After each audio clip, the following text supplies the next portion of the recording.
Tomorrow will mark 1 year since Governor Eric Holcomb's very first coronavirus lockdown order.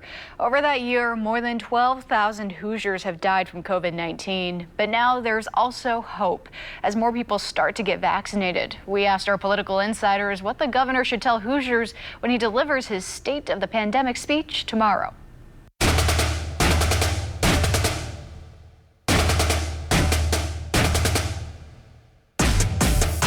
It's going to be about the vaccine supply.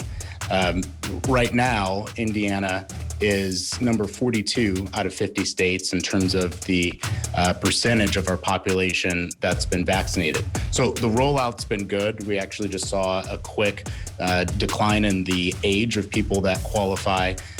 We're number 16 in use versus supply, number 17 in how people are, how many have had the full vaccination across the country. What we're going to talk about on Tuesday is to give a recap as to where Indiana has gone over the past year, from Hunger Down Hoosiers to on the road to recovery and back to opening again.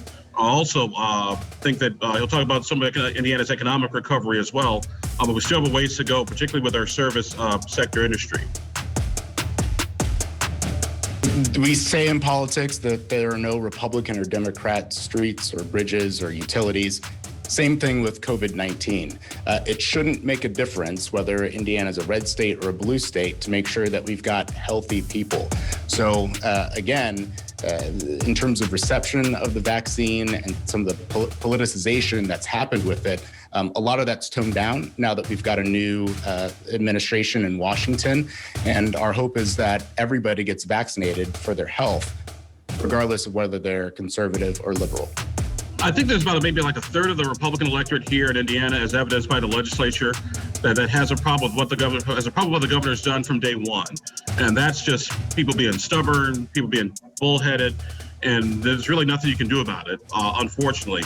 I think what the governor can do, though, is keep doing what he's doing, which is making sure Hoosiers get vaccinated, which is making sure that they stick with the science and reopening Indiana and doing it the right way. Because for the most part, Indiana hasn't really had to go back, too far back when the virus is kind of getting out of control. But if you look at the numbers, look at the data, Indiana is on the right track. I think the governor should be proud of that. I think he should mention that on Tuesday. Our sincere thanks to our political insiders. The governor will deliver his statewide speech tomorrow at 5:30 p.m. We'll have live coverage here on WRTV. You can also watch it at the WRTV.com URL, also on the WRTV Facebook page and on your favorite streaming service.